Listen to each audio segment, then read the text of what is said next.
What is going on, you guys? Nick here with another video. Today I'm going to be demonstrating how you can make beautiful concrete planters and pots for next to nothing. Now, what I'm going to show you for the main part of this video is actually a product that I purchased on Amazon. There's an affiliate link in the description if you want to check it out. Go ahead, and it also helps the channel out if you buy it. I think this was about $35 for me to buy it brand new. Basically, it's just a silicone mold with some structural reinforcement. There are molds on Amazon that don't have the reinforcement, but I haven't tried them. And I did try using this one without the reinforcement, and it seems like it would be pretty easy to get a lopsided pot if you did that. So here, what I'll do is just take this, put these sides on, and they just kind of sit on here. And you drop this down in, and then it has little plastic nuts and bolts that go through some holes on these little lips on the side. And the nuts just thread right onto the bolts. And if you hear little chirping sounds in the background, it's because I have some baby chicks. Stay tuned, I'll show you those later in this video, and I'm gonna do a video on them pretty soon. So what we've got, these don't have to be that tight. So the supplies you'll need are, of course, concrete, and I can get a 50-pound bag for about $4 at my local hardware store, which is pretty cool because you can make a lot of pots out of one 50-pound bag for $4. Hundreds of dollars worth of pots, no doubt.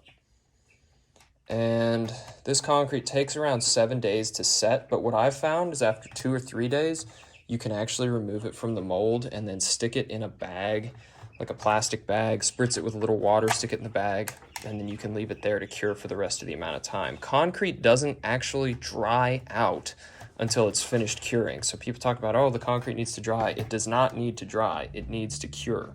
So you have to wait for that to cure. If you let it dry too much during the curing, it can mess stuff up really bad. I'm going to go get my concrete. I'll be right back, and I'll show you how to add the water and mix it up. Okay, so for my mixing vessel, I just use an old tub, and you can see just how much dust is coming off of that just from doing that. This dust is not good for your lungs, so make sure you wear a respirator when working with it, or you can be outside in the stand-up wind. It's not that bad in tiny amounts, but if you're working in an enclosed space, you'd want to keep this out of your lungs. And then what I'm adding next, this is an old gasoline jug that I've lost the lid for, so I just use it for water. And you want to add enough water to where the consistency gets pretty thin. What I've found working with this concrete is that the consistency, if it's too thick, it tends to make for a worse pot. If you make it too thin, it tends to just make the cure time take longer. So I'm going to go ahead and mix this up and be right back. Alright, so keep stirring, keep stirring. Now, at first it's going to look like it's thickening, but what's going to happen is it'll thin back out and it'll turn into kind of a slurry, and that's exactly what you want. And I'm using an old cooking spoon. So a lot of the parts and things you will need for this, you can acquire for free. And then this stuff is totally reusable as long as you rinse it out pretty quickly, like before the concrete sets in it.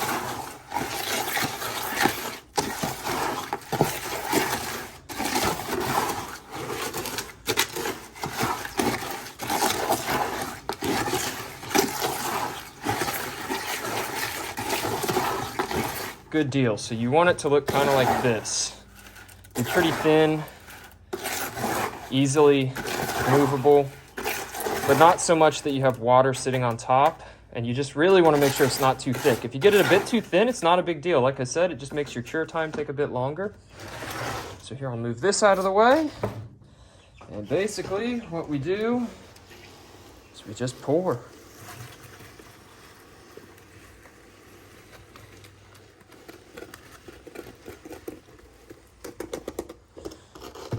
Second, then we give it a shake.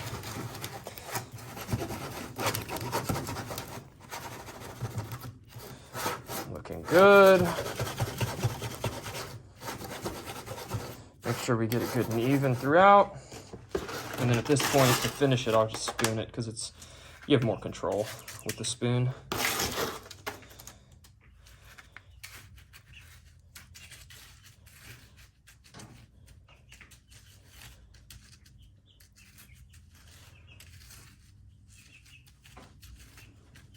Okay, and then what I'm gonna do in just a few minutes is knock all the air out. What I do is I'll just tap the sides like this, or you can use a stick or some sort of instrument to kind of beat on it a bit. Actually, let's set that out of the sun. Like I said, we don't want it to dry. We want the concrete to cure. And hopefully before that sets up, I can show you the next little bit. So here I just have an old Rubbermaid container. We've lost the lid for it. It's pretty old, kind of scratched up. And well, it's been sitting in the garage for a long time, so it's fair game. So what I'll do is I'll take 1 spoonful, make it 2, of this concrete, put in the bottom like that. And then I have a solo cup that I have filled with sand for some weight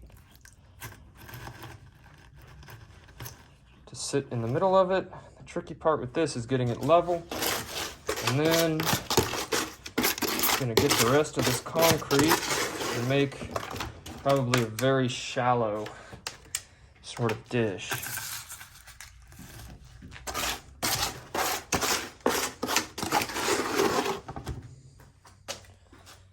This is what, you'd call a succulent pot or something.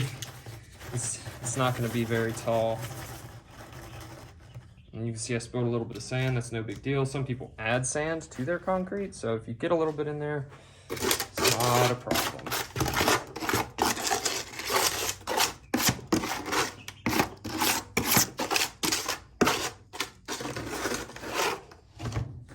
Good deal.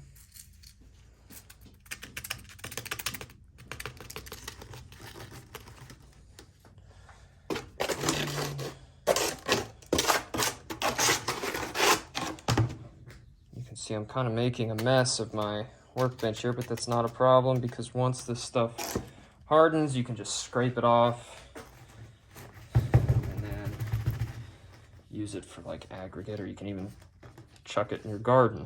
It's not a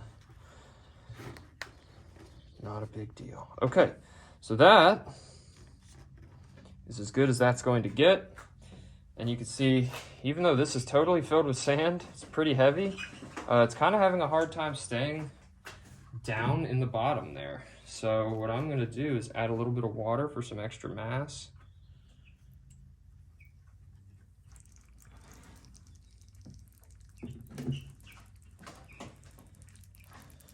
That should just help keep this sunk down in the concrete while we wait.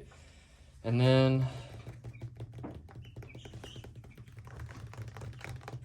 not sure how well you can see it on the video. As I tap this, there's little ripples that form. Basically, we're causing liquefaction to occur, which lets bubbles rise to the surface, and you can see that's happening now with the bubbles. It's pretty difficult to center these ones.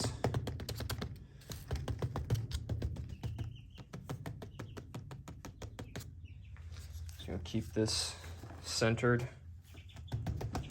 Just keep tapping till you knock out all the air bubbles, or as many as you can, or as many as you're happy with.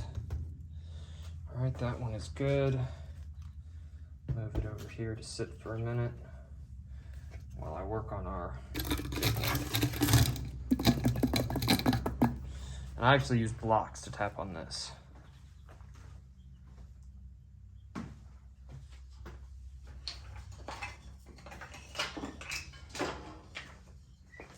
These are just 2 pieces of scrap wood that I had.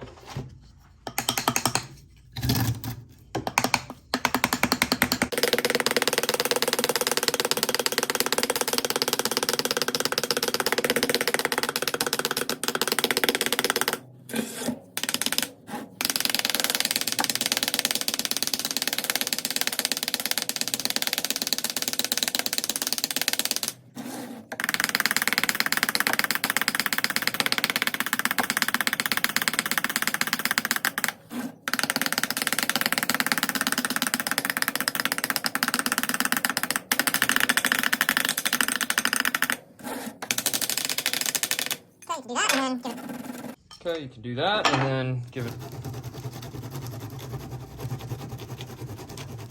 some good agitation.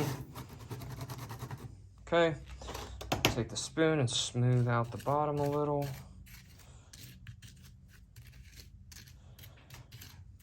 Pop any bubbles that have risen to the surface. Now, I will put this Tupperware container over it to act as a lid. Keep moisture levels up while it cures. And I'll move it to a safe and level place. It's important during the first little while that it's level. All right, so now I'll show you the finished, or in this case, nearly finished product.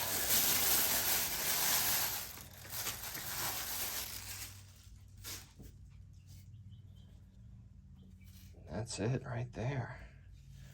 You can see it's very smooth. Bottom's nice and smooth. And what I'll do is I'll sand off this kind of edge here to just smooth out that corner. That makes it less prone to chipping as it ages and gets moved around and stuff. And this one's not actually totally cured yet, but you can see it's pretty structurally sound. It does look like we got some air bubbles in there. That's kind of common. You know, even though you beat and knock on it, you're still gonna get some air bubbles. It's not really a big deal.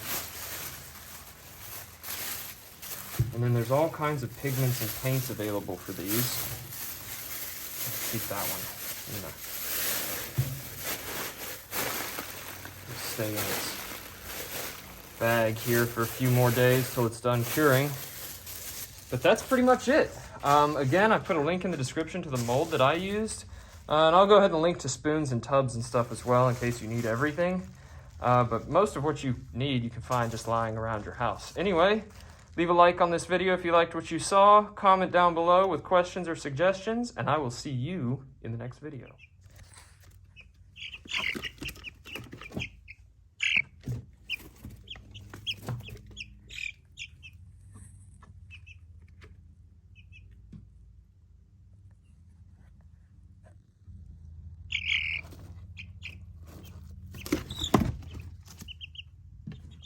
They don't seem to like the camera. I don't blame them.